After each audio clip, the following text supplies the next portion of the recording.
Good morning, everyone. Let's please stand for a moment of silence and the pledge.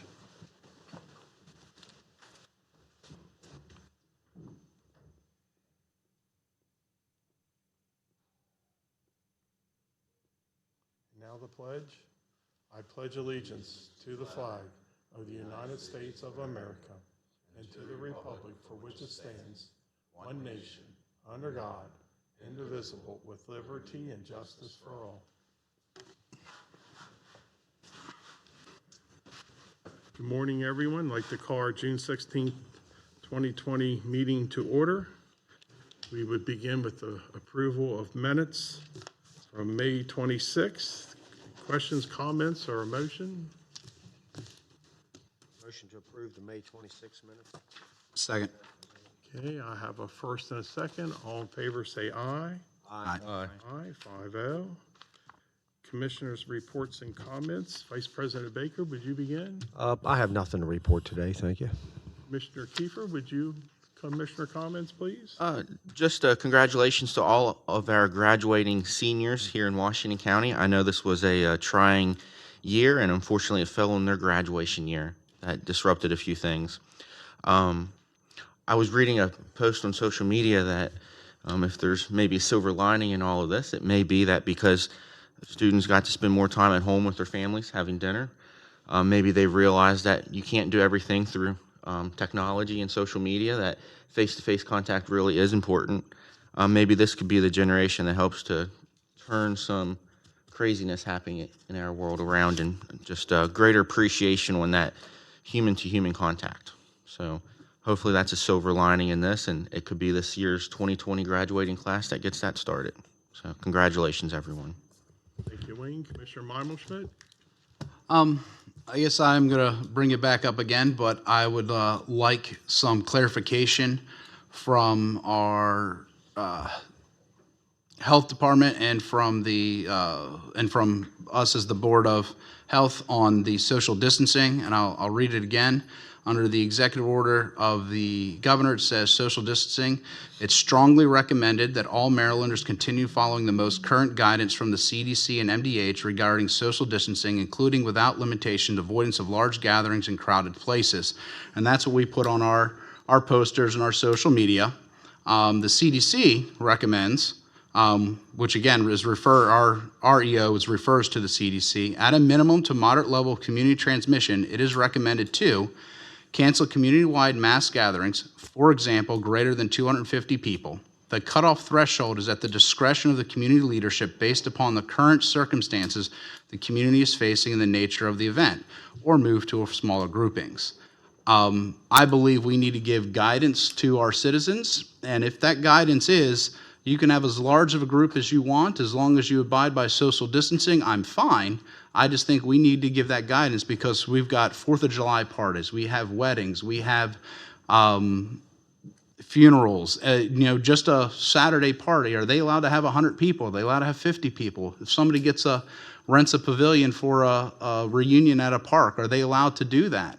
Under this guidance, it's completely unclear because it refers to us. And so I'd like to set that guidance so our citizens know what they can and cannot do. Any other comments? I would ask Earl to address this in staff comments, okay? All right. We can talk more about it then during staff comment. Yeah, that would be, I think, more appropriate venue, okay? Any other comments? The only other comment I have is again, referring to our health department, I'd like to find out when it would be safe again to return to having citizens' comments on our agenda. And that's it. Thank you. Randy? Well, with all due respect to court and some of the political figures that have consistently pushed this for us to do that, I was elected by the citizens to lead as a county commissioner, but I also was elected on common sense. I investigate everything. I'm just a Hagerstown boy, high school education, wife, daughter, 3 daughters, and 7 grandchildren. I'm not a doctor. I'm not a lawyer. I'm not an emergency specialist on anything. So I did ask this week. I think the citizens have enough to worry about. I think every action has a reaction. There's collateral damage no matter what you do. I see people having a good time out there. I rode around all weekend. They're playing ball. They're going to graduations. They're having parties. They're out eating. They're doing everything that almost, is almost back to normal. And I know what Court's saying here, but I just don't want to put any more government in people's lives. They got enough to worry about with the state of the world, the state of the economy. And I'm not a specialist, so I asked on these things. So I asked our 3 county attorneys in an email. I didn't come in and talk to them, sent them an email, and I asked for their clarification on all this. I got to listen to attorneys, doctors, medical advisors, emergency management people, and 3 attorneys' opinion was that we're good. We don't have to do anything. We shouldn't do anything. I mean, 2 weeks ago, we were going to send a negative response letter, at least proposed to the governor. What if we'd have sent that within the next day? He's opened up for the next 2 weeks. So sometimes we can shoot ourselves in the foot, and sometimes we can give people more to worry about than what they need to worry about. And that's just the way I feel. I think we talked about it last week. I'm pretty set on letting this thing wind itself out. I don't see we have 23 counties in Maryland. I don't think one county has done anything like this. And I'll get that in staff comments too, but I'm pretty sure not one county has done anything we're proposing. So why are we the Lone Ranger? And, it just doesn't make sense to me. Again, I try to do everything common sense. Every action has a reaction and collateral damage. Things seem to be going pretty good right now. So, I just think full steam ahead and let people have fun. Well, I don't think we shut down one person. Earl can clarify. Have we shut down one business or fined anybody in the county? I would be willing to say no. No, I agree with that, and I'm not saying we shouldn't. I'm saying we give clarification to the rules that are implemented, because some people, you could have a neighbor that interprets a large gathering as 25 people and they call the health department. The health department then, what I was told, says as long as they abide by social distancing, they're fine. So why don't we come out and say abide by social distancing and you're fine?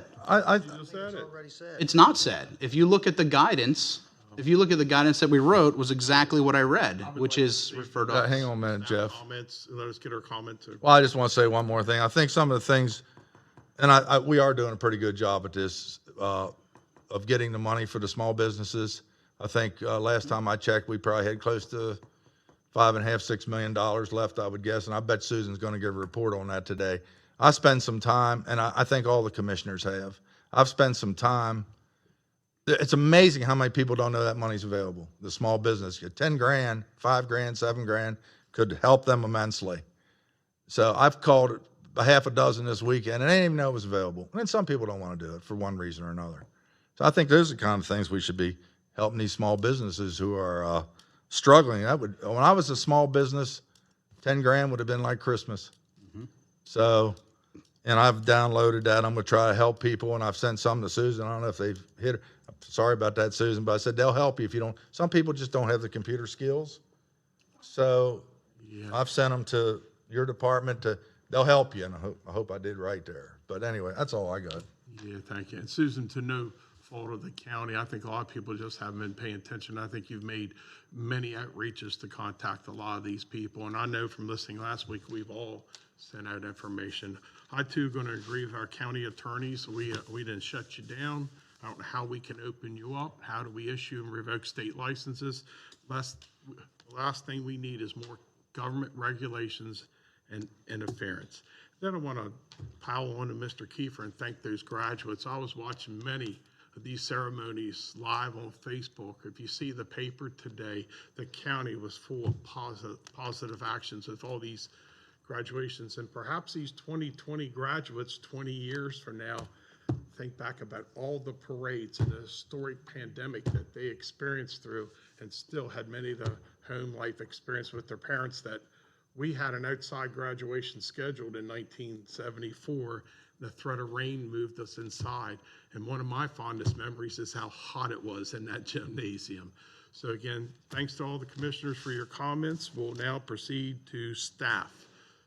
Susan, anybody else like to go for, or Sarah?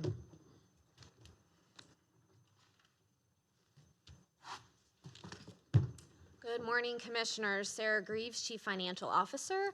Just wanted to provide some good news this morning that we held our bond sale last week for the fiscal year 20 projects, and we had a new money issue and a refunding, and we had very good results for that bond sale. The new money, excuse me, the total interest cost, that's how we generally report. Last year for our bond sale was 2.6%.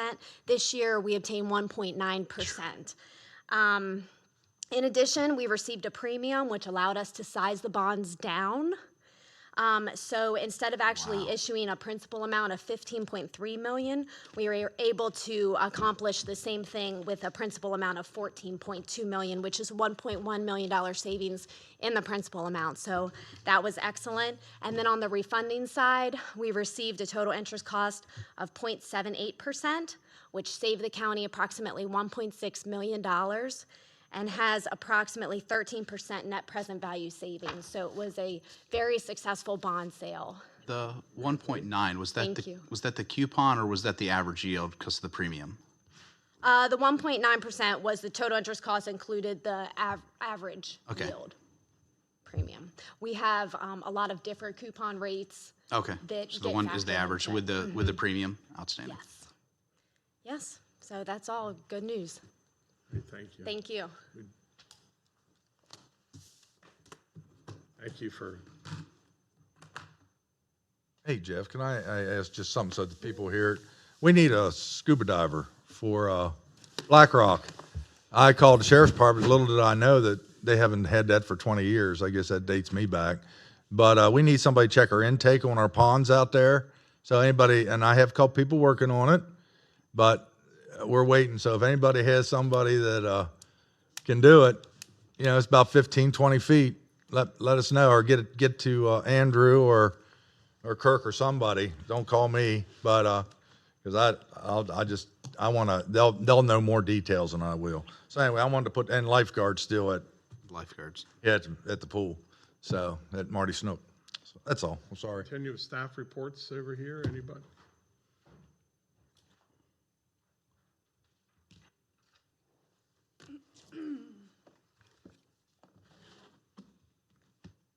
I just volunteered for that dive job. Are you gonna do it? I'm certified, so hey, why Yeah, there you go. We don't need it now. I had Ole Griffin working on it. Somebody in the fire department has to do it. I used to, but I'm way beyond that now. Thank you, Susan. Good morning, Commissioners. Yes, I'm here to give you a little brief update on our Rise Up grant, which is exciting. We've received and processed 424 applications as of this morning.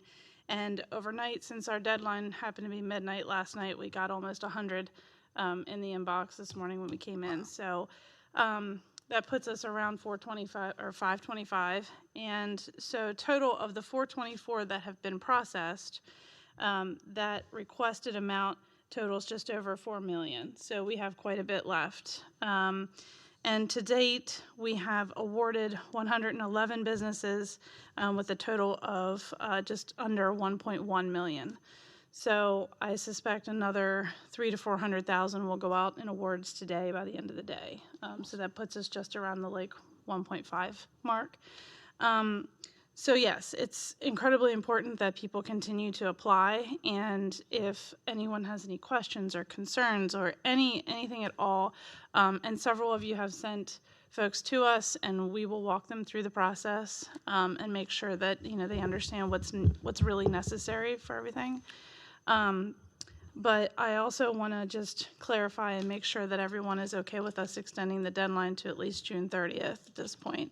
I see a real need for businesses to really utilize this money, and the ones who need it need to use it. So my staff is going to continue to do our split operations so that we can come in the office when we need to and work on these as much as we can. But just want to continue to encourage that, and it'll still be first come, first serve, but we'd like to extend it to the June end of the 30th month. is the new deadline. Yeah, until further notice, that'll be what it'll be. Thank you So. for all your work on that. I've had responses from people. They're very happy. It's going very smoothly, and again, I can't thank all the county staff who are involved in the process, because there are several departments involved in it, and they've all made adjustments to really put this at a top priority, so. Susan, just 2 questions. First of all, yeah, extending the deadline makes sense. There may be some businesses that don't fully realize what they need until they can reopen. Right. But I've had, of the businesses I've reached out to or who have contacted me, they thought, oh, no, I don't qualify for that, and explain a little bit more to them. What would you say, like, your denial rate would be? Very few, because I'll tell you one thing that's really important for them to understand is, while we can't replace revenue with this funding, we can, and look at it this way, we can replace the COVID-related consequences of the lost revenue. So because they had to shut down, maybe they weren't able to make utility bills or payroll or mortgage or lease, rent payments, those kind of things. Also, a lot of businesses have retooled or reworked their business model. So talk to us about what you spent to redo that in order to adjust for the COVID-related response. So there's a lot of things that qualify under it. They just might not see it that way. So have them call us, because in their application, they have to be very clear in their narrative. That's going to kind of be the backup to the numbers in how they experience this. So if they can explain to us that it's not a revenue loss, it's not to replace lost revenue, but it is to replace the business operations. So that's what's really important, and we're happy to walk them through that. Yeah. Thank you. Yep. Do we have an idea of how many small businesses there is in Washington County? Thousands. Thousands. There are around 1,100 just in the city alone. So So there's a lot of people either don't know, which I found out a lot of people didn't know. we also included nonprofits, and Right. Dave Hayes sent a really good email out over the week. I guess it was Sunday or Monday, I don't know which day, but to explain that the difference between our small business stabilization grant and the Together We Serve nonprofit grant that Susan Buchanan's office is managing. They are different. Ours is to stabilize a business, which can be a nonprofit. They're businesses too. So if you experienced a loss due to the business operations loss, we can help with that also. So 525 is sort of a drop in the bucket to what we have available. And my guess is plumbers, electricians, small contractors, them. they don't have a clue that this exists, a lot of them that I've Yeah. talked to. Probably So, not. Yeah. Yeah. As much as we do a good job getting it out there, but they're busy. Yeah, I mean, of course, and a lot of them haven't stopped working. They've just adjusted their way of doing things. So, but yeah, all of them, whether it's sole proprietors or corporations or LLCs, they can all apply. Gotcha. And if there's a question, don't hesitate to call us.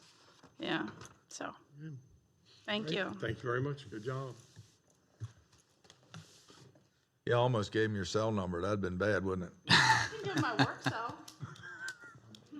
Other staff comments? Anyone else on this side? Anybody else?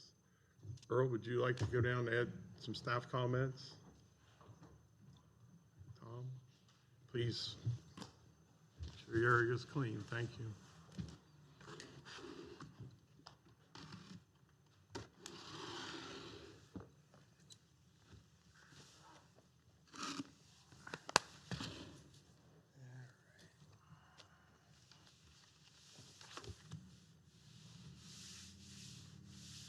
So the governor did take away, as the commissioner was speaking to, the 10-person or under gathering restriction.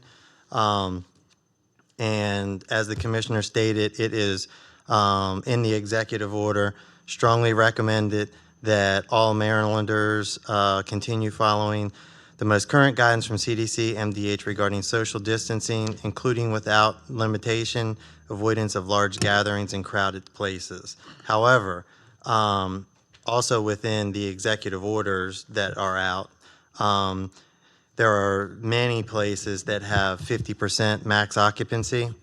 And with the added recommendation that they must, or requirement that they must social distance, religious establishments, non-essential retail establishments, personal services, which in essence are hair salons, barbershops, tattoo parlors, tanning salons, massage parlors, and nail salons. Also indoor recreational establishments, which would be bingo halls, roller and ice rinks, bowling, pool halls, social and fraternity clubs, and then any other indoor areas that are subject to the amusement tax. Indoor food establishments, fitness centers, casinos, racetracks, and betting facilities. All of those places still currently have the 50% max occupancy requirement along with social distancing. Youth camps initially had a cap of 10 or under for each group within that youth camp. That has been extended to 15 individuals at any given time. Pools, of course, have an occupancy, which is basically the number of persons permitted in the indoor pool area cannot exceed 50% of max occupancy. Outdoor pools, that max occupancy is determined by dividing the square footage surface area by 36.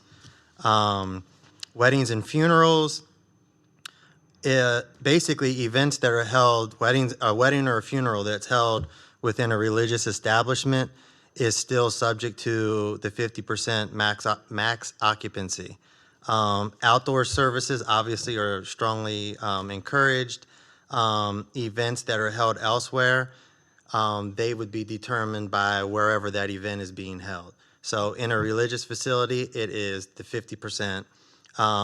For instance, if a wedding was, or I don't know about a funeral, but if a wedding was being held in a food establishment, that wedding party, the wedding itself, event, would have to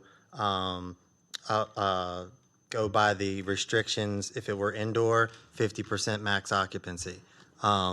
If it were being held outdoors on, for instance, private property or somebody's house or public land, certainly public land, there would need to be a permit by the city, county, whoever it would be, but there is no cap. The recommendation would be that there is social distancing would be needed and strongly encouraged.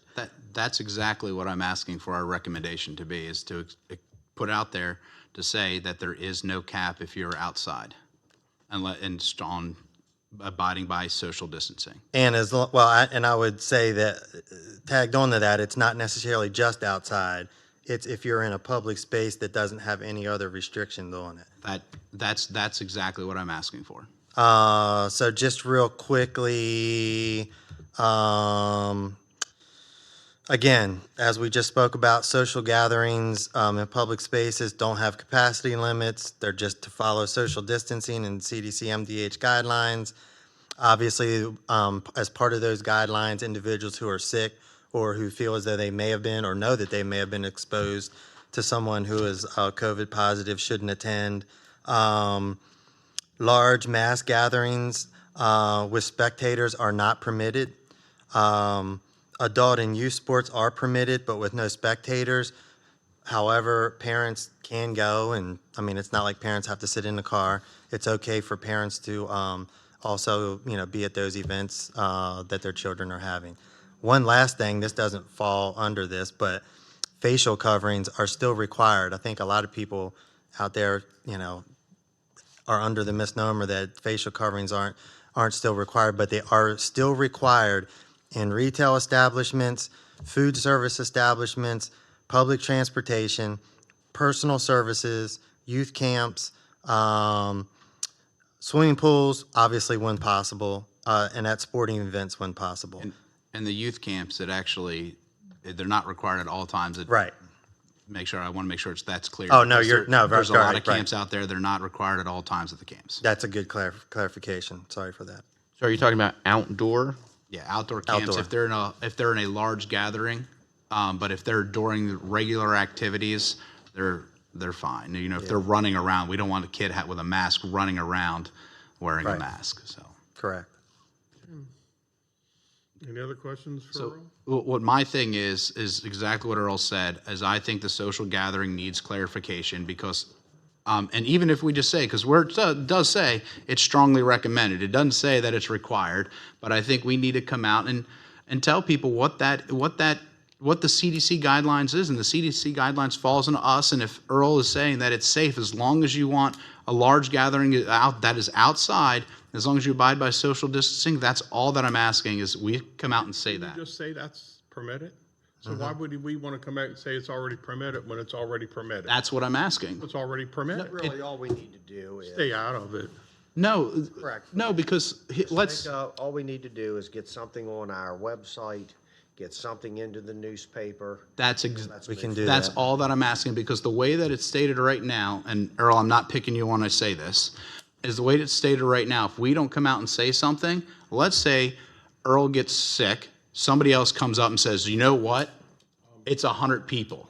Well, now they call the health department since we couldn't do this, and that other gentleman or lady says it's 100 people because it's by leadership. That's what it is. He's our leadership at this point, unless we say it. And all I'm saying is we need to come out and say it's as large as it can be. I hear him say he wants more awareness of the CDC guidelines, Which we can do. which blasted out there everywhere. We can get it out with, working with, PR and with the Danielle, are you EOC. listening?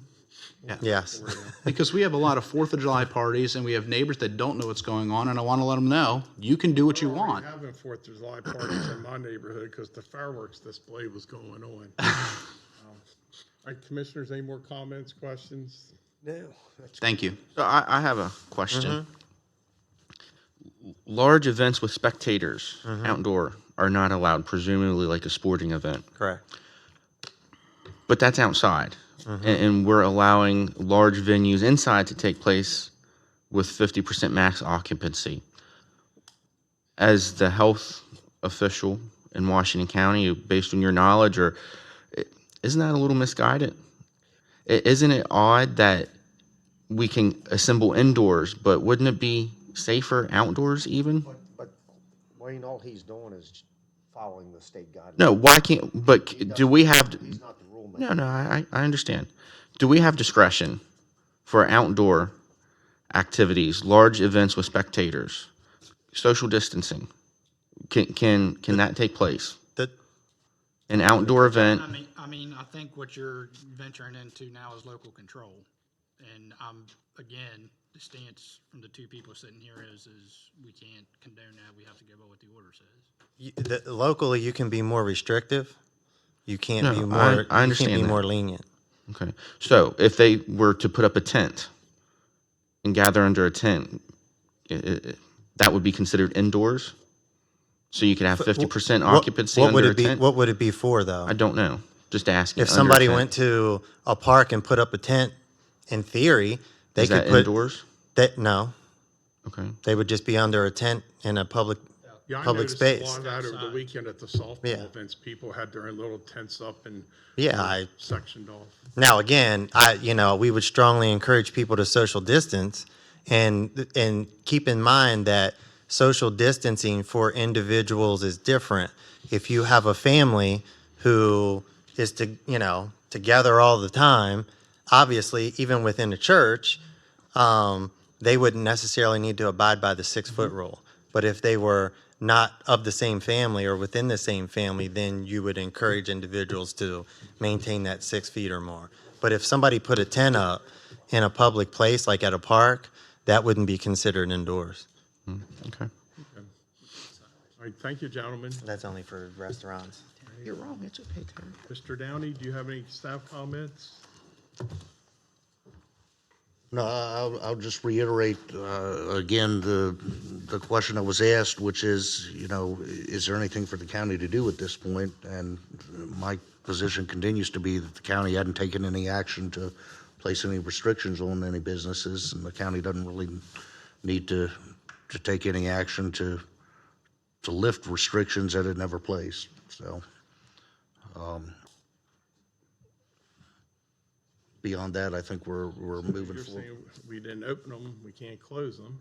And I think the interpretation from both the health officer and the emergency manager, as well as the way the county is operating, is that we are being as open as we can, given the strictures of the governor's order. Under the the executive orders, we're going as far as the orders permit under his guidelines.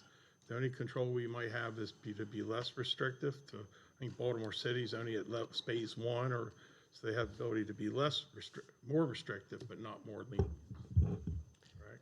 Correct. And I think the great thing is they're going to be getting the information out to the public via media, our PR department, however we can get the information out. And I think that's really, really going to help people understand. And I want to thank Court for at least getting us to that point. And so once the information's out there, everybody's going to have it available to them, and they're going to be able to decide what they can and can't do on their own. If, as we make these announcements public, social media will probably be that major platform that's used.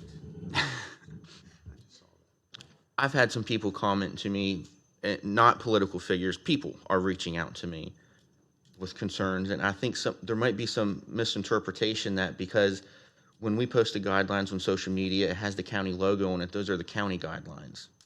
So if we could just be a little more clear that those are state guidelines, Kirk, does that make sense? I mean, that's not a ding at our PR staff. They're great, and that's what I use and I share with people. But I think there might be the understanding, just because they're themed Washington County, that those are Washington County laws that we're creating, and that's not the case. So if we could just clarify a little better in that marketing of that, I think that might help a little bit too.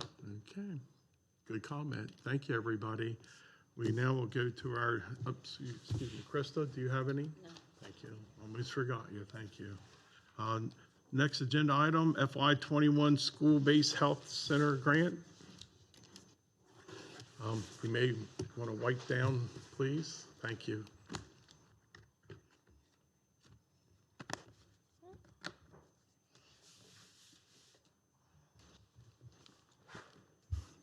Good morning, Commissioners. Morning.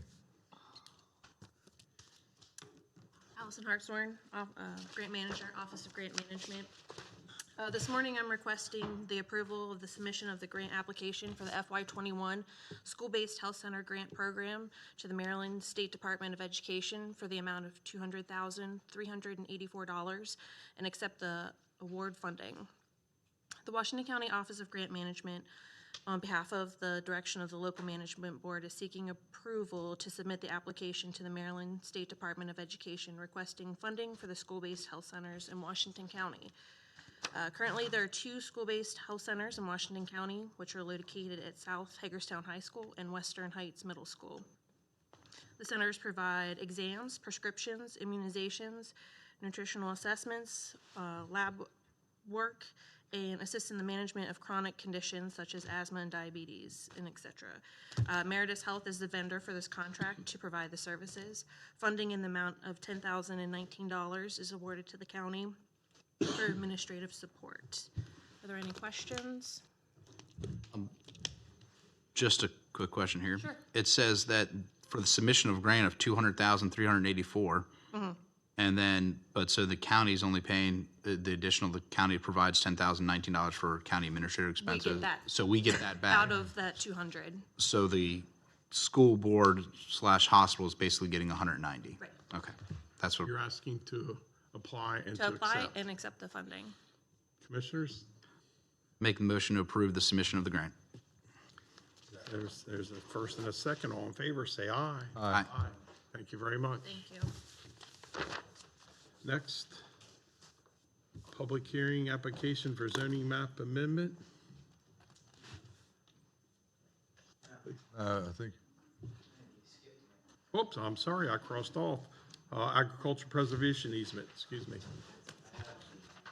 Pardon me. yeah, you might want to announce that right Yeah, off. do we have do we have to read the public hearing announcement? Just like every year, I have, this is the ranking list, the final ranking from the Ag Board, and it's confidential, according to state guidelines. So we're allowed to know who's on the list, but not what order they are ranked in.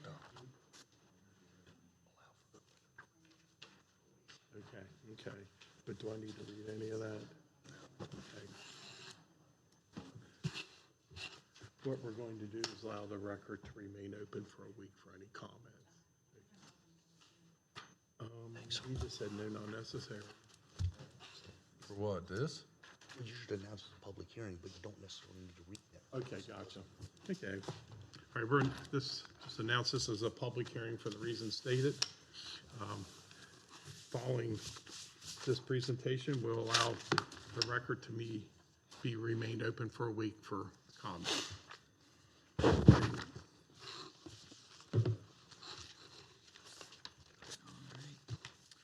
Good morning.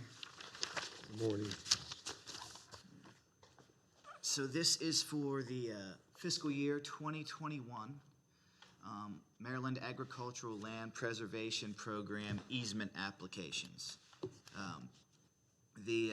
Every year, well, recently every year, it used to be 2-year cycles, but because of funding increases, we've been able to do this every year for the past few years. And so we bring these, our ranking to the commissioners. The ranking, the properties who apply for the easement can be of public record, but the final ranking is not. According to state law, it must remain confidential. The only time we'll find out who was ranked number 1 is when that easement settles. And then it becomes, in the land records, public record. The Maryland Agricultural Land Preservation Program, it's our longest running permanent easement program, and it also is our kind of the staple of our land preservation program here in Washington County. We have over 13,000 coming up on 14,000 acres in the program, and I expect within the next year or two we'll probably within the next 6 months we may pass that 14,000 acre threshold there. But again, it's our longest running program. It is the way we rank the properties is based on a priority ranking formula, which you've received copies of. Most of the categories are objective, so it's what are the points they get for soils, how close are they to other permanent easements, how close are they to urban growth areas, things of that nature. There are a couple subjective categories, and those 2 categories are what the Ag Board ranks properties on.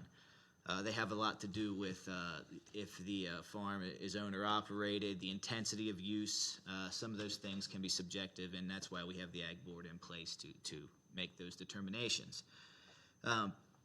So each year we bring these to the commissioners. We are allowed to submit 12 applications to the state.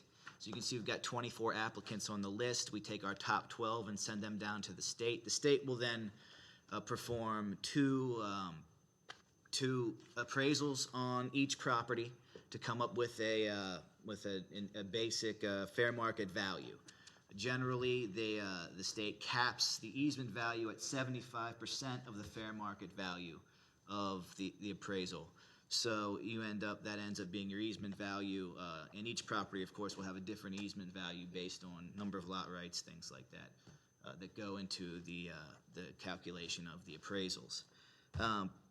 There's no fiscal impact to this. It's because it's all state dollars. So what we're here for today is to approve the ranking.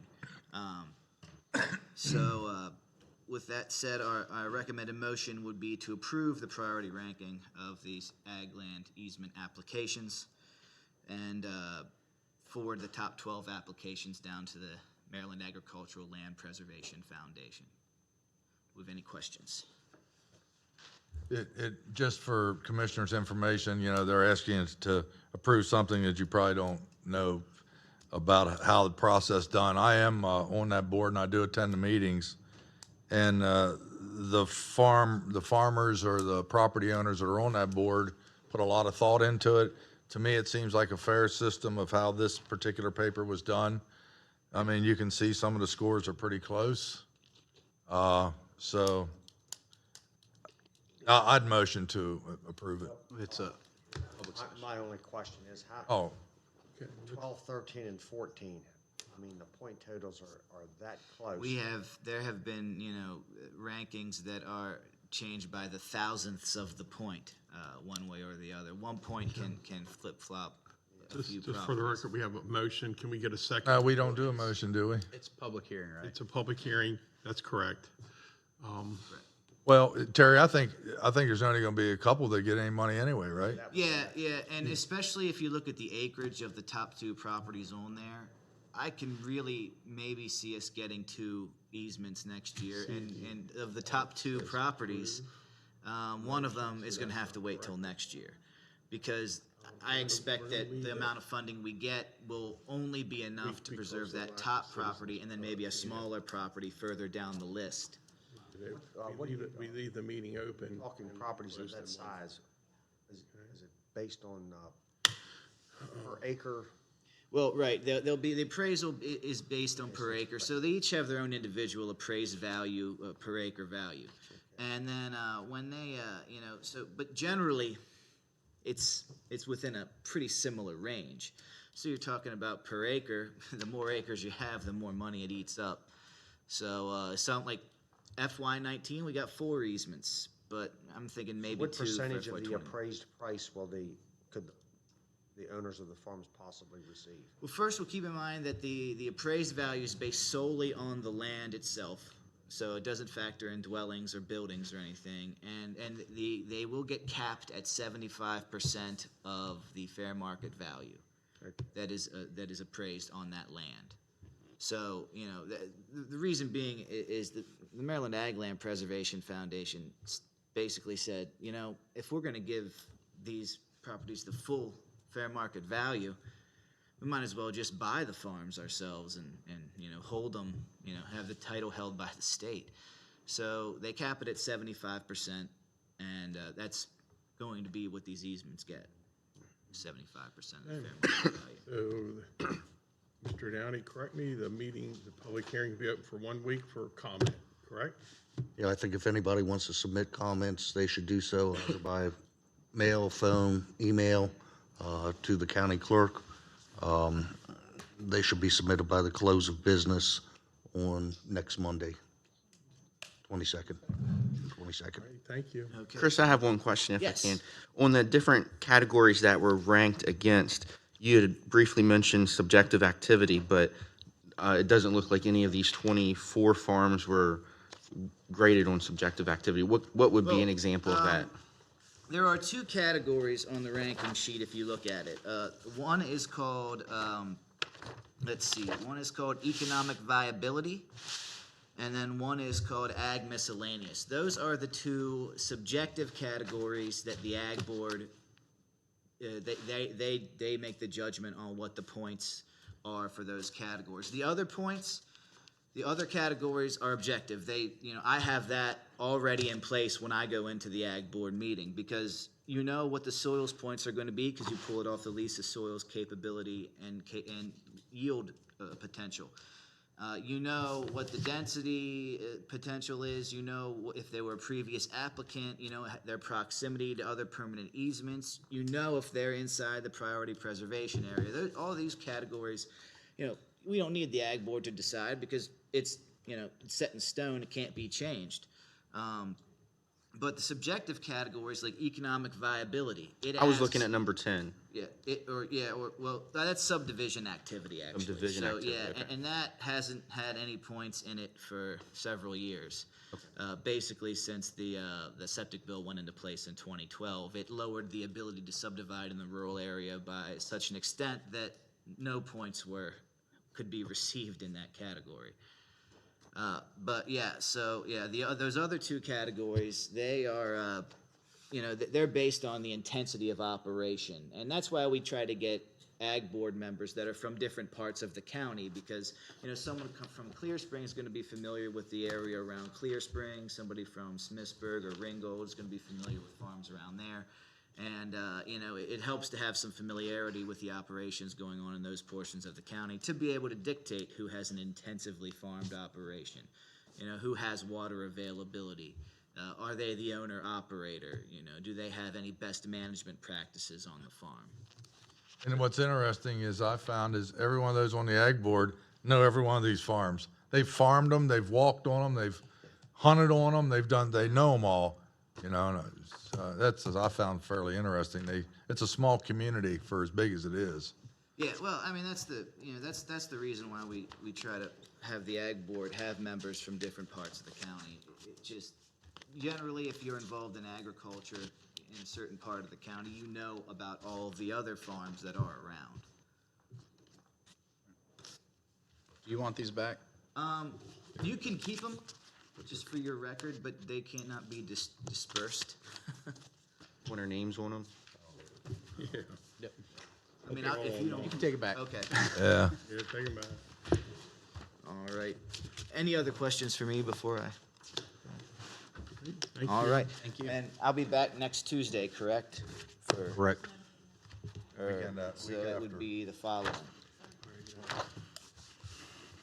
Thank you.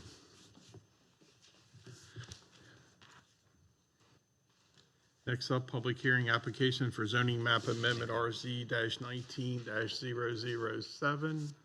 That's Travis Allen. Is anybody else presenting that other than him? All right, if not, we'll wait on him. We'll move forward to the 2020-2021 property and casualty insurance renewals. Tracy, would you please come forward?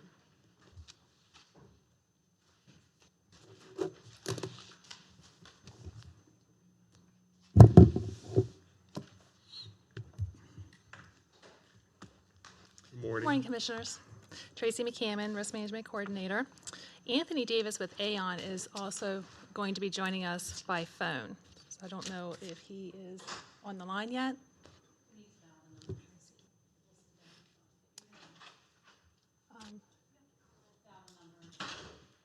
I'm sorry, what? This number.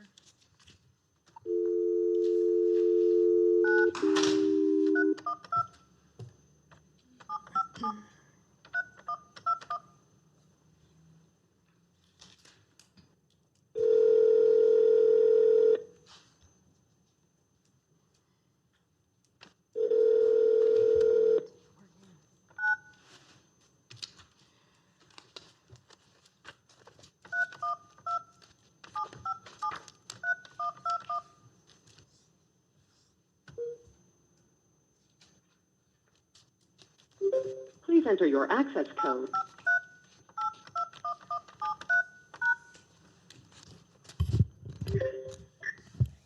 Anthony?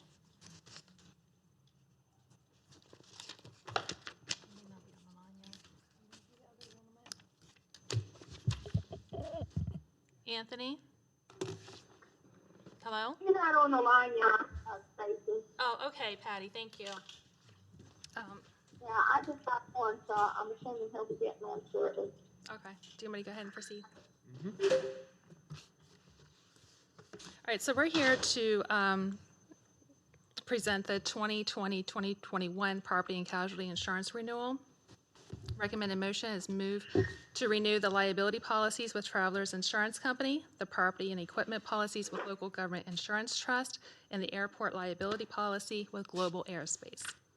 Renewal quotes from insurance carriers are reflected on the attached premium comparison. The premiums are slightly above the projected fiscal year 2021 budget. The casualty marketplace is continuing to harden. Carriers are looking for rate increases as well as pulling back in capacity.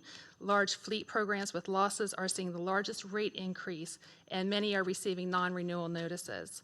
Also, COVID-19 has had an impact on the marketplace, creating uncertainty. Our cyber and automobile premiums have been significantly changed in premiums. The fiscal impact, and I need to make a correction here, Commissioners, and I apologize for the inconvenience, is because if you look at your comparison sheet under the line of coverage, if you go down to where it says Other July 1 Renewals, you'll see some lines of coverage, the airport, property, inland marine, and boiler and machinery. The property, the inland marine, and the boiler and machinery are from Legit. And when I spoke with Scott Soderstrom, who is our account executive for our policy, he did not have the exact premium. He told me it would be about a 10% to a 20% increase is what we're going to look at. So when I originally did this, I only did a 10%. Thought I should probably go back and do the 20% just as a worst case scenario. So for the fiscal impact, I wanted to present a between number. So you can see the 1.3 million, or the 1,337,986, and $1,358,912. That's if the legit policies come in above the 10% that I have listed there. Concurrences is Rachel Brown, Human Resources Director, and Sarah Greaves, CFO. Alternatives would be lapse of insurance policies. And as I said, the attachment is there for your review.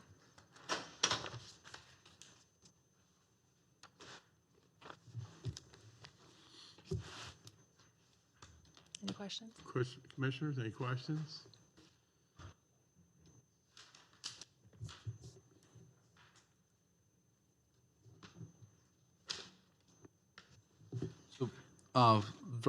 Option 1 versus option 2 is just increasing the deductible.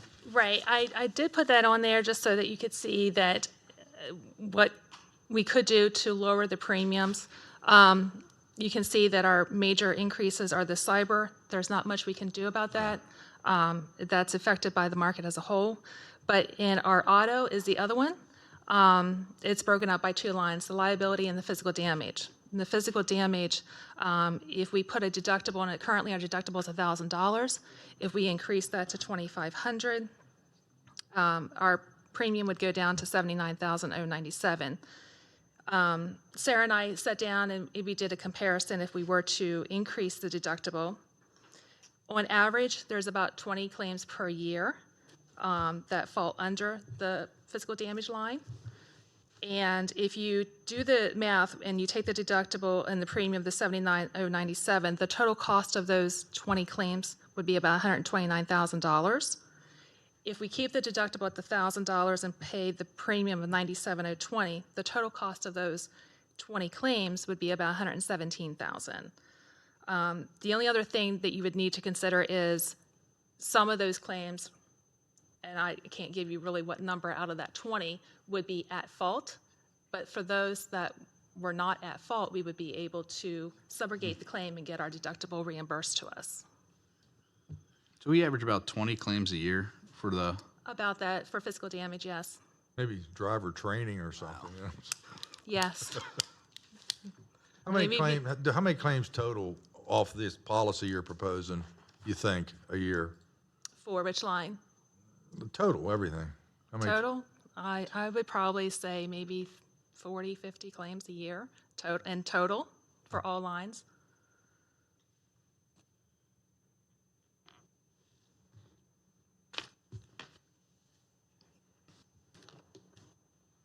Commissioners, any other questions? Looking for a motion? Well, if you look at this, and I'm total cost, now, the quick question, the 129, is that the total cost including the premium? Correct. Okay. Then it looks like the $1,000 premium is the best way to go. Yes. Can we track next year? Because I'm assuming it's going to go up the following year. Can we track which claims were, our liability versus their liability, and so we can track that for 1 year so we know Yes, if increasing our absolutely. deductible would be better And if- next year? Yes, in fact, Aon has already asked that I send in the departments and what vehicles go with what so they can actually track that for us. So yes, that will be done. That'd be great. Thank you. So I'll make the motion to go with option 1. So I'll make the motion to renew the liability policy with Travelers Insurance Company, option 1. Is there a second? I'll second it. First and second, any other discussion? All in favor, say aye. Aye. Aye. Thank you. Thank you. And now go back on our schedule. Mr. Travis Allen, please come forward and introduce yourself in the matter.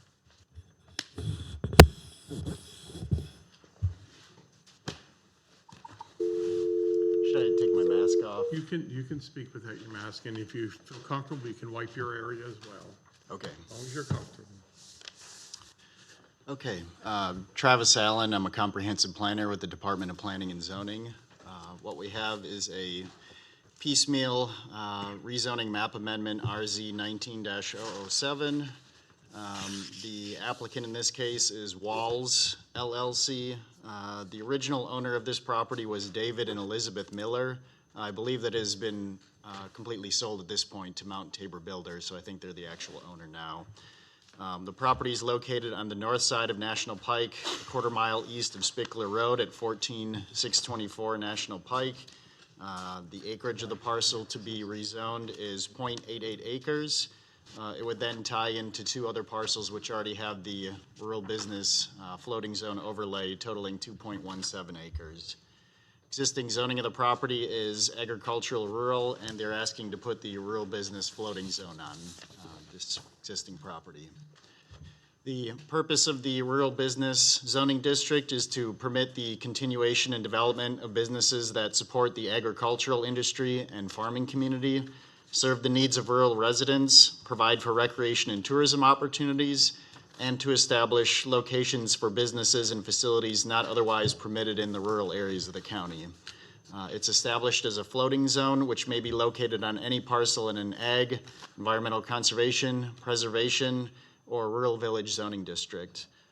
The floating zone delineates conditions which must be met before the zoning district can be applied to that parcel of land. Those conditions are defined in Article 5E of the zoning ordinance, which include that the proposed district should be not within any designated growth area as defined in the comprehensive plan, that there is safe and usable road access to the property. That's partially determined by a traffic study, if necessary, if there's more than 25 peak hour trips to be made from the proposed use. Another criteria is that on-site issues relating to sewage disposal, water supply, stormwater management, floodplains, and other matters can be adequately addressed in site planning, and that the proposed use would be compatible with existing land uses, cultural and historic resources, and ag preservation efforts in the vicinity of the district. Other considerations for these floating zones include meeting bulk requirements, the submission of a preliminary site plan. The RB district is only for the use identified on the application of the preliminary site plan, and it only covers the portion of the lot or parcel that's identified in the application. So any changes to the use, intensity, or area approved of an approved RB district would potentially have to be reviewed by the Planning Commission and brought back for another public hearing. The other criteria that you typically hear for piecemeal rezoning map amendments, which is in Article 27.3 of the zoning ordinance, things like population change in the district, various criteria, are not quite as relevant for these floating zones. So they are elaborated upon a bit in the staff report, but not of concern to us here at this point. Even after the zoning is approved, a site plan does have to be reviewed and approved by the county before any use is actually put onto the property. The only comments that came up when this application was routed out to various agencies came from the Washington County Health Department. Because the area is not planned for public water or sewer, particularly public sewer, the Health Department is the entity that approves the method and location of sewage disposal on the property.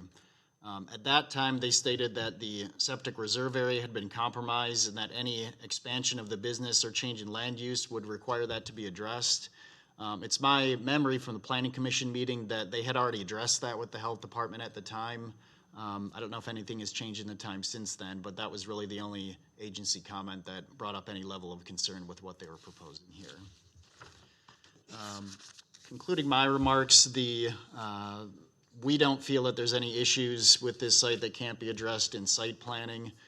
The only public comment that we've had so far was one verbal comment during the public information meeting with the Planning Commission, which was in favor of this proposed rezoning. And the Planning Commission did recommend unanimously for the approval of this piecemeal rezoning.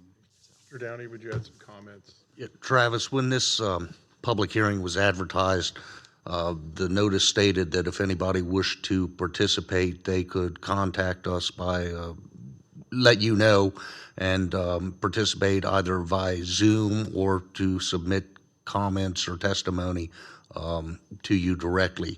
Have you received any notification from anyone regarding their request to participate or provide comments?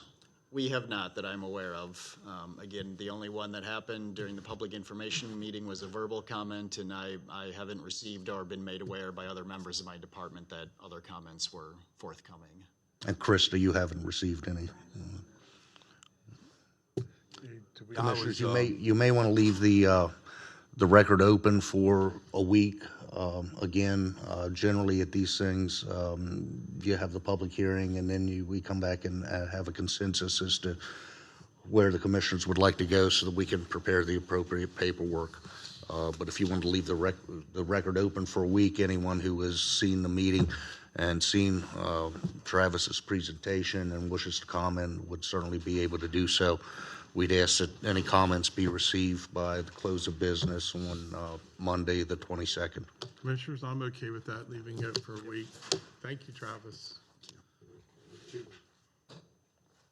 How many? One or two? I thought we said one. Well, for the purpose of deadline for receiving comments, we'd ask that they be in by the close of business next Monday. As a practical matter, this won't be discussed again until 2 weeks. Okay, thank you for the clarification. Next up, supplemental resolution reallocation. Sarah, please introduce yourself in the matter.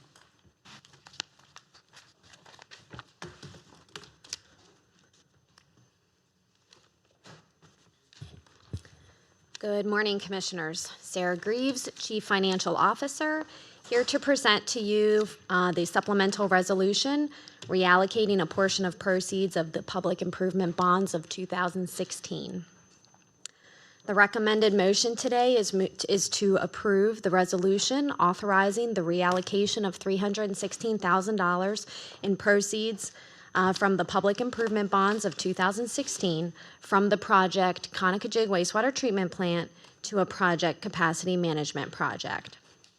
On May 17, 2016, the county issued public improvement bonds of 2016 in the amount of $20.6 million. $6 million of those proceeds were originally allocated to the Konica Wastewater Treatment Plant project. Unanticipated grant funds became available for the project, and the board approved a budget adjustment this past May, on May 5th, reallocating $316,000 of the 2016 proceeds that were originally allocated to the Konica Wastewater Treatment Plant to the capacity management project. The resolution in front of you is just a necessary follow-up to the budget adjustment that was already approved that gave approval to use the unspent bond proceeds on the capacity management project. What this means really is that instead of issuing a total of $3.2 million for the capacity management project in 2020, we only issued $2.9 million in bonds. So we used some bond proceeds that we had left over to lower the principal amount that we needed. And so today I would just ask for your consideration for the recommended motion. Commissioners, comments?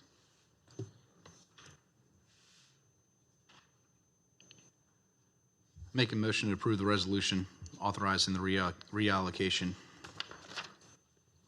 I have a first. Is there a second? Second. First and a second. Any further discussion? Hearing none. All in favor, say aye. Aye. Aye. Thank you. Thank you, Commissioners.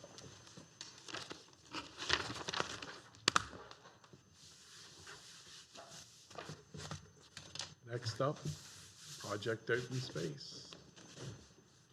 Please come forward, introduce yourself in the matter.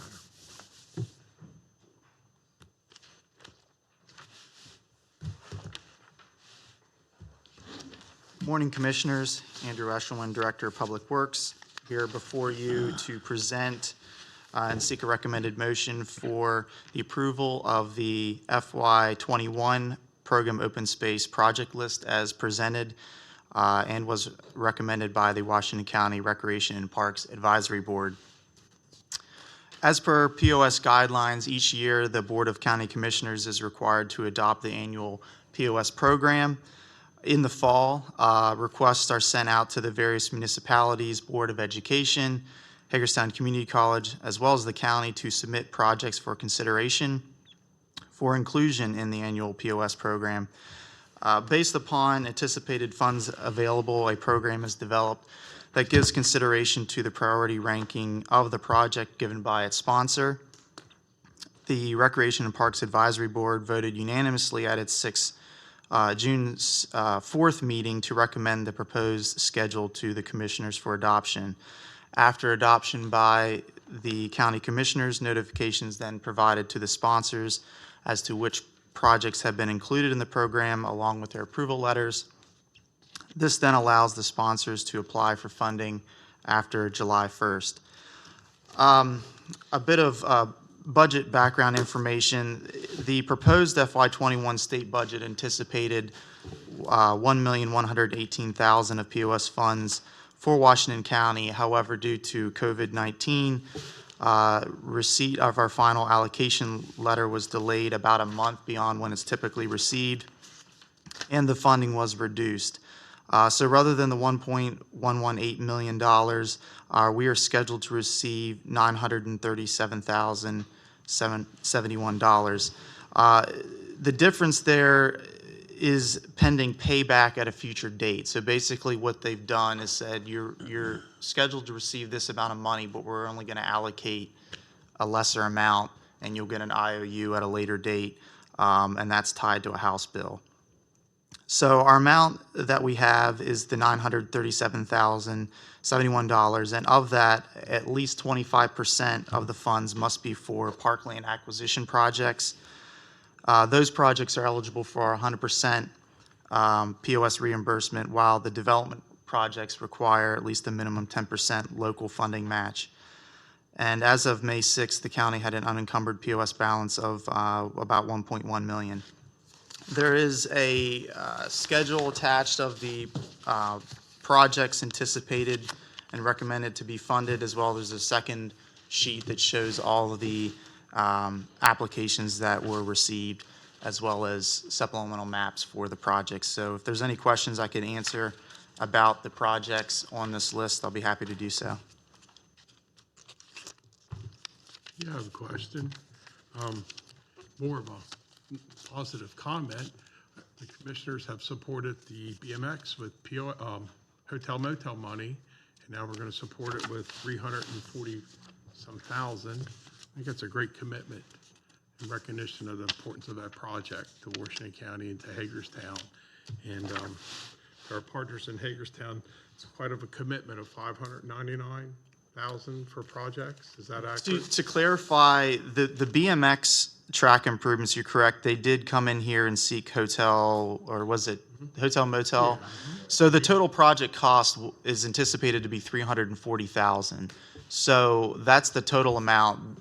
In here, they're looking for $50,000 of program open space funds. So there's a couple of lines here. There's a total project cost, and what that tries to represent is, in some cases, the total project cost is a lot more, and so they're coming up with maybe greater than the 10% minimum match. Yeah, no criticism, just a comment on how well we're all supporting. Yeah, that's certainly a collaborative project, and there's several in here that are collaborative projects. And you know, when you're looking at feedback, that's certainly something that we're trying to promote, because there are limited funds here. It's a very attractive, a very popular program.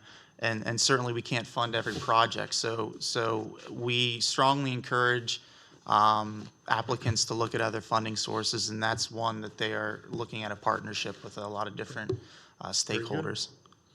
Commissioners, comments? Just a question, Andrew. I see not all of our municipalities applied for money.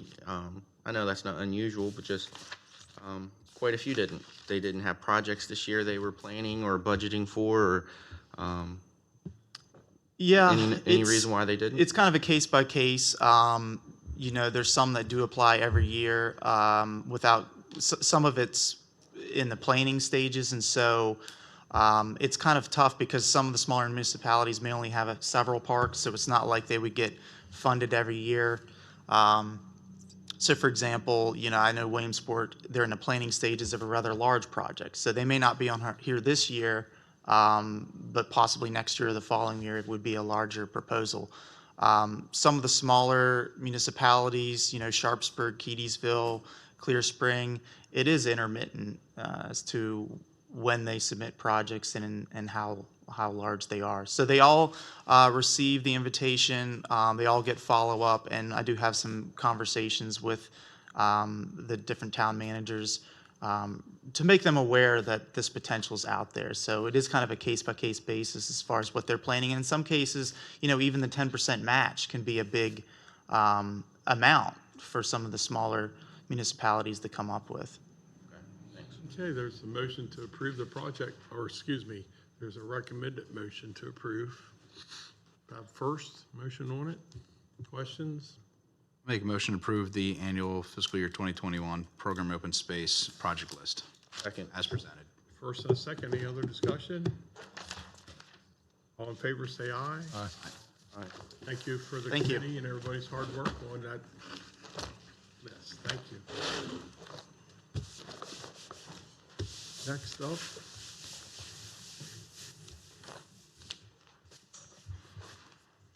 Here.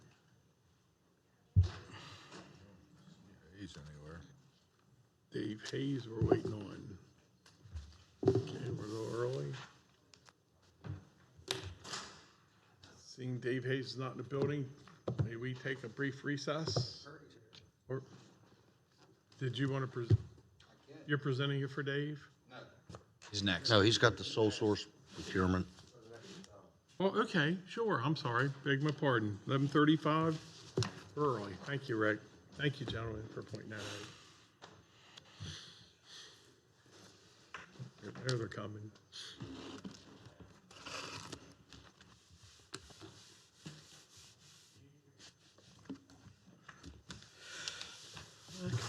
Good morning, Rick Curry, Director of Good Purchasing. morning. And I'm Allison Hartshorn, Grant Manager, Office of Grant Management. Subject before you is a sole source procurement, PUR 1473 for Western Maryland Consortium, Disconnected Youth Service in Washington County.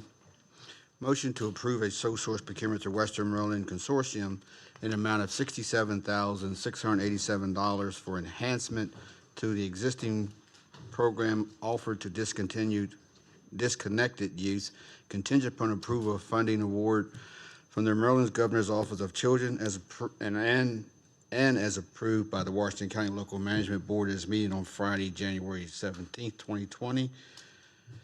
Just in brief, the purpose of the service to provide is to fulfill the requirements contained in a community partnership agreement to be entered into and dated on or about July 1st, 2020 by and between the Board of County Commissioners of Washington County and the state of Maryland, acting through the Subcabinet for Children.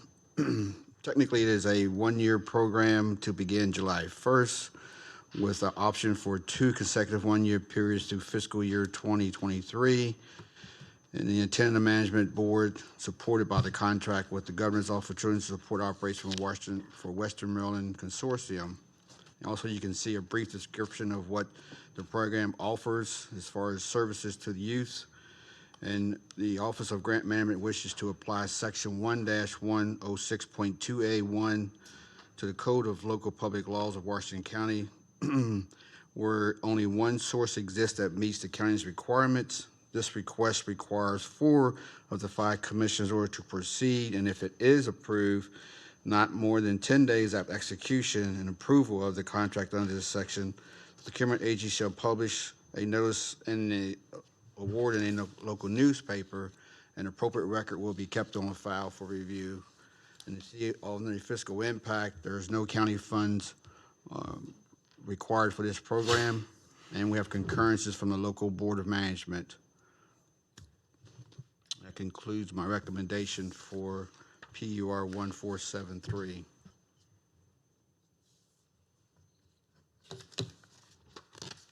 Commissioners, comments? Motion to approve? I'd like to make the motion to approve as presented. Second. I have a first and a second. Any other comments? Hearing none, all in favor say aye. Aye. Thank you, Rick. Thank you. Thank you. We will now go to EMS MOU and health insurance update. David Hayes, be sure to wipe your area if you desire. Thank you.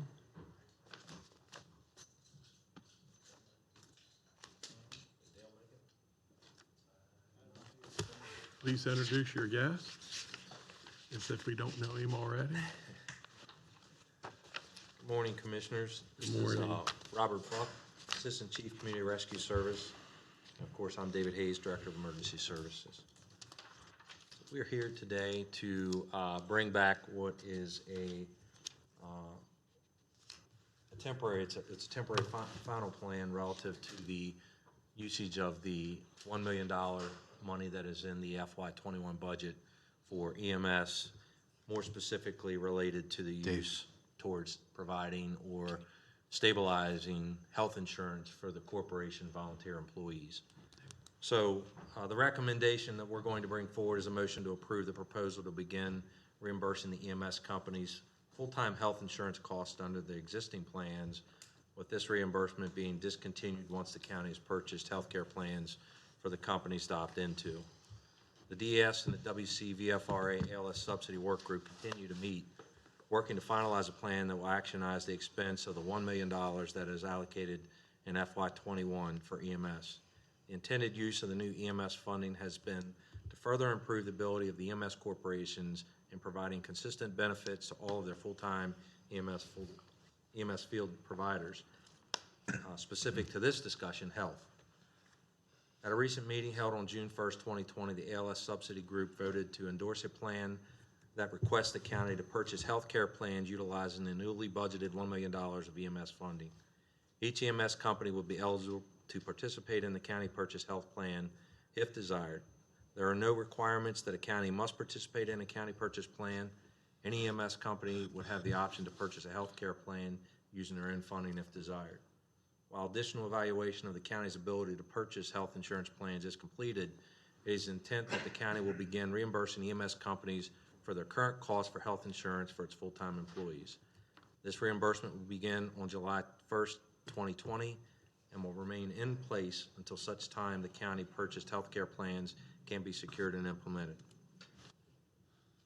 At the point where the county purchased health care plans are in place and ready for use, the respective health insurance reimbursement to all EMS companies will be discontinued. The ALS Subsidy Group and county staff are currently working on a revised MOU that will also replace the 2009 MOU that will address the items in this proposal. The fiscal impact is $1 million. Concurrences from the Chief Financial Officer, the Director of Emergency Services. The alternatives are to continue the previous funding allocations, and we did not submit any attachments.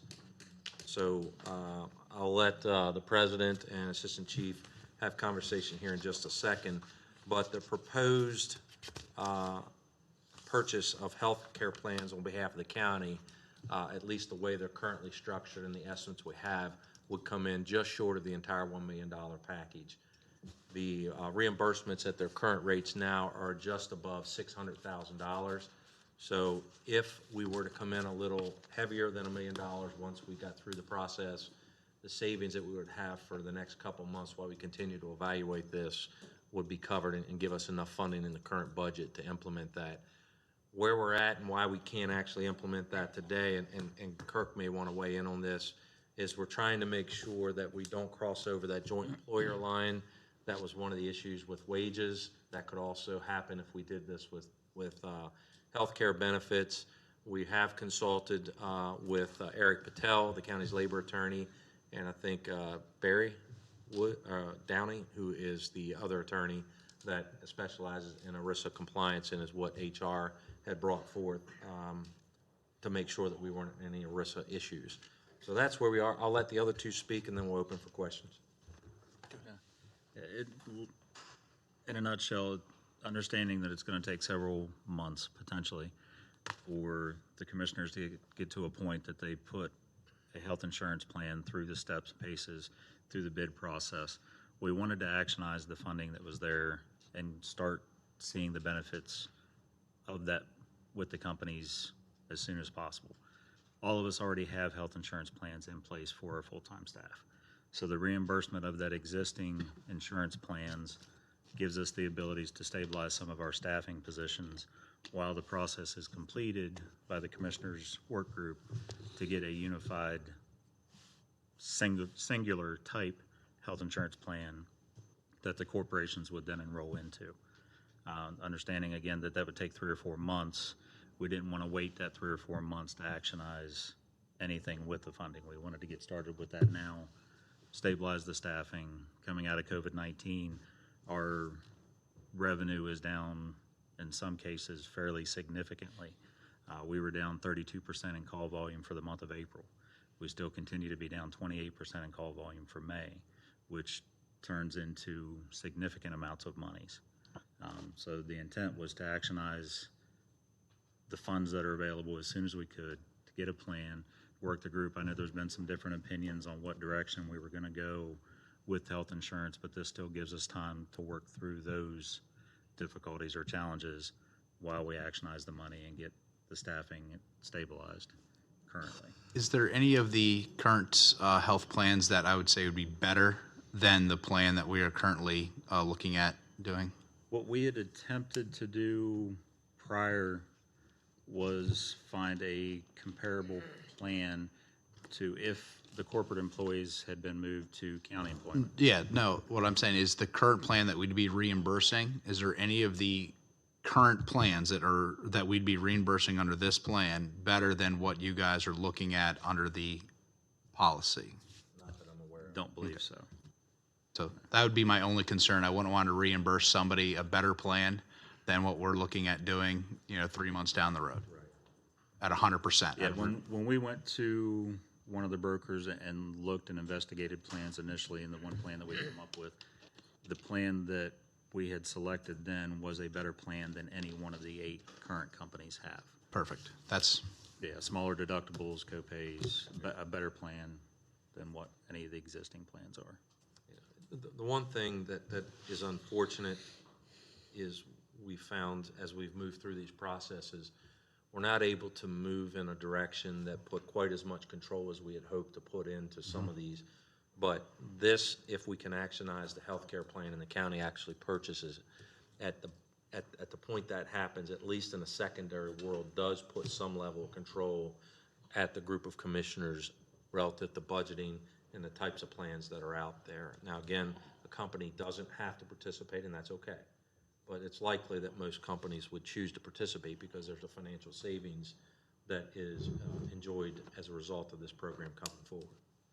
And then the end result of that was, the idea was they could reinvest in their employees. Yep. So the money that's saved, it's meant to hopefully reinvest in your corporate employees, whether that's wages, improvements in 401k, and I know next year if we're able to bring back a conversation about the additional $1 million, then that is probably going to tackle workers' comp and maybe to some degree retirement plans. Now, my second concern would be, is I would like to see a deadline on this so that we can actually make this happen. I don't want to say because where it goes until we do it. Well, I'd rather us have that health plan initiated instead of just dragging this on. So that'd be my personal. Control that deadline with these companies? We are, and some of that is mandated by how we can get reviews done by, not necessarily our local attorney, but the attorneys we have on retainers and stuff. So Kirk maybe can better answer that than I, but we certainly can look at a deadline. Yeah, deadline's important. Anything in life, you don't put a deadline on it, could stretch and stretch. So the importance of a deadline would bring us to action faster. So I would agree to that, some manner. I don't know what a workable, feasible timeline is for getting HR and some of the county components to participate. That's something we in can the come back selection with of it. later with a more. But I know for firm us, our open enrollment is October. But yeah, I just think this should be made a high priority and get it done instead of let's dragging it. So basically, you're asking for reimbursement now, July 1st. Get your money, get your cash going, because it's been a bad year. Yeah, I mean, I'm good with that. Yeah. I have a question, and I support this too. I know we've talked about this recently. Wondering, based on an email that we received yesterday, if you could just help answer a question. I guess, and Dave, you alluded to this a little bit during your comments. this will create a savings for the EMS companies. We don't have a way to say how that savings can be used. We do hope it's used for the greatest efficiency for the company. Could we ask for feedback from the companies months down the road? How are you using? How is this savings helping you? It sounds like a lot of it may be used to kind of kick in where the fundraising efforts couldn't take place this spring. So the money is needed. The money can be used. How will we monitor or just verify how that money was used? And then I have another question. I would think, and Kirk and I have been on these conversations, but I don't think there would be anything that would be disallowed if we made a statement that asked them to report back by September 1, say, which could be our deadline as well, at how they applied the savings that were recovered from the county providing reimbursement for healthcare. I don't think, do you feel that would violate anything, Kirk? That's just asking for a report. We're not mandating they participate in anything. I don't think we're crossing that line from what I get out of those conversations with Eric. I would think that's correct. Okay, that would be good. The other question I have, we're still in the midst of some audits and financial reviews for these companies. Any idea when those will be finished? I was looking at Sarah or Dave, if you know, and maybe a follow-up question after that. I think 2 weeks ago, Sarah had answered some of that they're in the final stages of wrap-up. Some have already gotten draft reports, so I'm not sure. We haven't really spoken in the last 2 weeks about that. Yes, some companies have received draft reports, so our auditor is waiting for feedback from them to see if there's any discrepancies with the report, and then he'll be able to issue those. Based on the language in the contract, he's probably waiting till he has them all because that was the premise of it. So I would expect 30 days we would be able to have all completed reports. And I know this is important that we provide this funding, and it would be nice to start at the beginning of a fiscal year. Any reason to, just asking the question, should we wait until any of those audits or reviews come back before we contribute $1 million to these companies? Is a month too long to ask? I would say from the reports that Sarah and I have exchanged, we haven't heard anything glaring where there are a bunch of red flags up by the auditors. So with that said, we can always pull this money back. I mean, we can't take back what we gave, but we can stop funding if we have a company that really brings about that level of concern. So I think I would still take the position, let's actionize it July 1 and again evaluate on a case-by-case basis. And that way we don't penalize everybody. If there were one company, then that one company, we deal with them singular. Dave, if this is actionized July 1, will the reimbursement still occur the way the other reimbursements are occurring? So it won't, they won't be receiving reimbursement until the first quarter request, which will be at the end of September, early October. So you would still have that 3-month period or the first quarter that obviously the audits would be completed and done, and you would know before you issue any reimbursements. Just one more comment on your first question with the MOU or the reporting back. Some of the things that we're currently adding into the MOU are additional reporting requirements. And with the hopes and premise that it gives a sooner, better picture of the health of the companies before they get to that point. You will get, DES will get reports quarterly or semi-annually of where salaries are at, where payroll is at, where the overall financial well-being of the corporations are at, so that there is no surprise to the commissioners a year from now that says, sitting at this seat, hey, we're in trouble now this week. You'll have a better understanding of the health and future of the organizations farther out. That's good to know. I've attended your EMS subcommittee meetings, and I know how important this is and visited the companies. I understand. Just want to make sure that because some financial activities have been under scrutiny, that we're on solid footing when we issue a check for $1 million next year. Absolutely. Okay. Right, any other discussion, commissioners? I'd motion to approve the reimbursement of the A motion, is there a second? Second. First and second, any further discussion? Only thing is I would, within 2 weeks, I'd like to come back with a deadline. If we for this reimbursement to end, to get moved, because I really want it to get moved to the, You want that part of the motion, or is that just conversation for it? that's conversation, but if you could come back in 2 weeks just to give us a deadline, doesn't have to be a formal thing, just in staff comments. That's perfect. Okay, thank you. I might ask if you would consider adding to your motion that you also authorize us to pursue a standardized benefit plan on behalf of the companies as part of that. That way, that is on record, if you follow where I'm going with that. Right, so it'd be a motion to approve reimbursement plan and add that to the motion, I guess. Someone get that? First and second people okay with that? Add it on? I'll make the motion to accept the amendment. Okay. There you go. I'll second it. With that added, any more discussion? All in favor, say aye. Aye. Aye. Congratulations. Thank you for your efforts. Seeing no more items on our agenda, unless I've missed something, I'd like to request a motion to go into closed session. Motion to go to closed session. Favor, second, all in favor, say aye. Aye. Cleanest table in the county.